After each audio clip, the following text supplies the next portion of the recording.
Howdy folks, today let's talk about the Grado SR80x.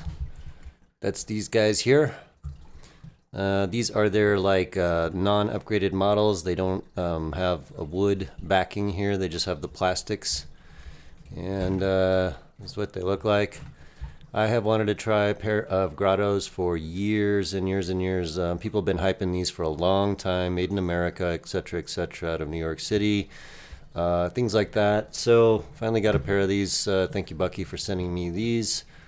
He actually sent them so that my wife could check them out because she's a headphone wearer. And so pulled these out of the box that Bucky sent them in, popped them in my ears, and was pleased for about 2 minutes, and then immediately big old nopes. And let's talk about why. So I've got Paul Wasabi style review here. So let's flip over to that.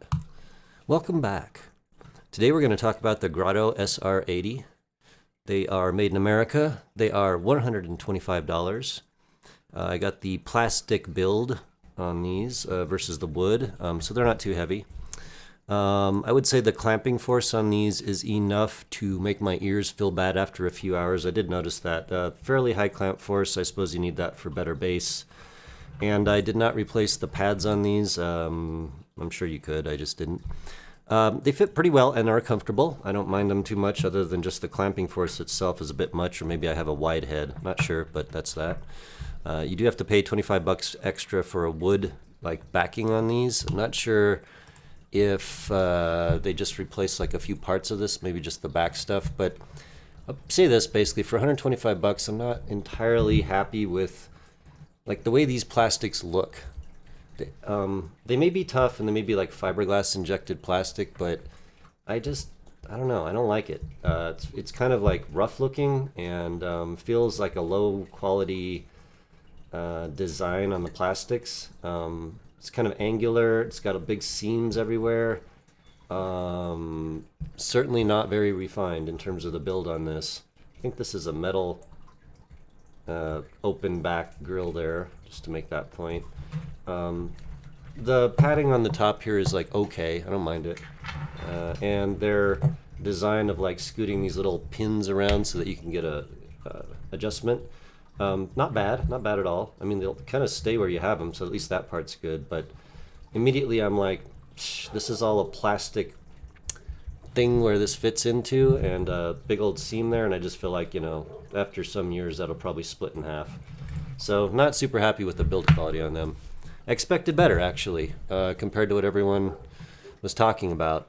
Maybe the wood is better, but the plastic's not my favorite. Also, they have these little dimples here, so that's put some rubber stuff there or something, right?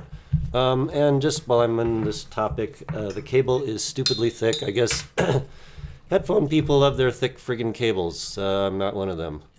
But this means that if you did want to use these mobily, this cable is going to suck. It's thick, it's stiff, it's too thick and stupid, and I'm sure it's going to make some noise if it was rubbing on things. So, all right, moving on. The specs are 98 dB per milliwatt, according to Grado. They have an impedance of 38 ohms, so technically speaking, not too high. You should be able to drive them from a lot of different devices. And it does say the driver's matched within 0.1 dB, and that's meaning that they're using pretty high quality drivers. All right, so impression of the sound overall. It's decent bass, a bit mid-bass focused. The subs do roll off, although there are some. But then we move up into the mid-range, and the mids are just basically thin, and that's the best way to put it. They don't have a lot of meat on the bones there. Then you move up into the treble, and it's definitely pushed above the mids and the bass. And yeah, I did say sub-bass roll-off there. So if these did have a good metric, maybe why they get so much hype is because they have extremely wide staging, left to right. It's really nice. Rather natural staging, room staging, speakers in a room. But the positioning left to right is not super accurate. It's rather diffuse, in my opinion. So a little bit of give and take there, but overall, I'm not a huge fan of the way these things sound. They are sort of tilted to the high registers, and although they have some decent mid bass to fill out the low end, the mids are absolutely not my favorite at all. In fact, they're pretty bad. Pretty bad indeed. These are horrible in vocals in general. And that is surprising to me. I didn't, I know Grado has a bunch of different headphones in their line, so maybe these are like not their best ones. But again, for 125 bucks, you could do a lot better with in-ears, a lot better. All right, just moving on to some genres that I tested these on. Blues, thin mids, really rather thin. Push treble, you just hear that on everything. Robert Cray, who doesn't have a sibilant voice, it's kind of I don't know, we'll call it like a medium-high male voice.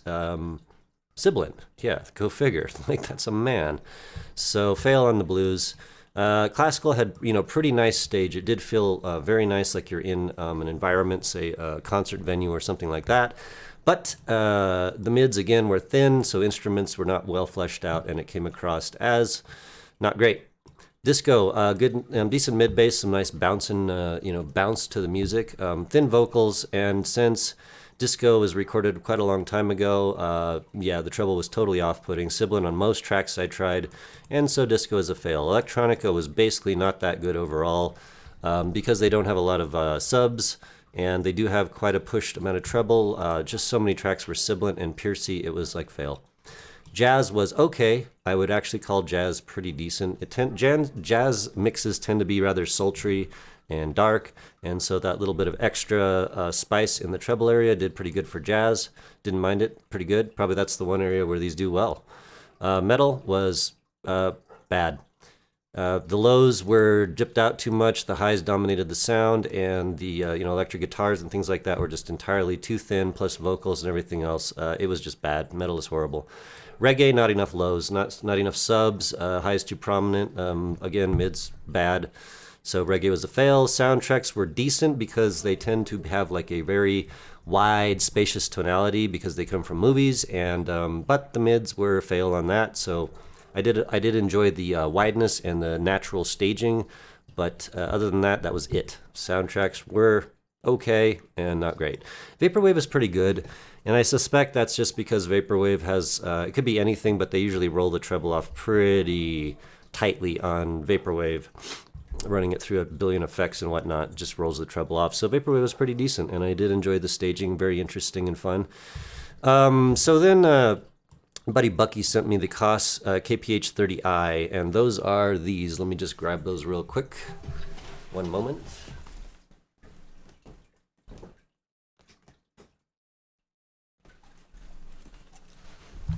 And those are these ones, these potatoes. They're ugly. They look like they were made in the 80s. I think they were probably. I don't know. But these surprisingly beat the Grados for everything except the lows. Like the bass on the Grado is a little bit better than these, but everything else, the mids on these are far better. The treble is far more in the pocket, far more natural, far better. Just overall, everything just hits me so much better on the Koss. What are these? 30i for like $30 to $40. Then we have the Grados for 125. And these don't have a huge amount of clamping force, and although they look stupid and plasticky and chintzy, I'll just say this. These feel like the build quality is appropriate for the price level, whereas this didn't really do that for me. And no matter how ugly these look, I would still use these 10 out of 10 times over the Grados. Interesting. 40 bucks versus 125. All right, and the moving on to my last little things here.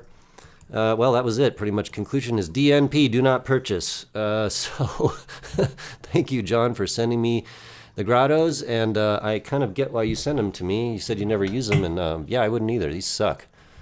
For shame, Grado. Like, what'd you put these out for? An open back headphone you would expect to have incredibly nice natural mids, and they don't. And the positioning is pretty failure, left to right. It's just very diffuse and not up to 125 bucks, especially if you're comparing to in-ear monitors. So yeah, do not purchase. And interesting. Glad I finally got to try some Grados. Maybe their upper end ones are better, but these are not them. Right on. Talk to you later.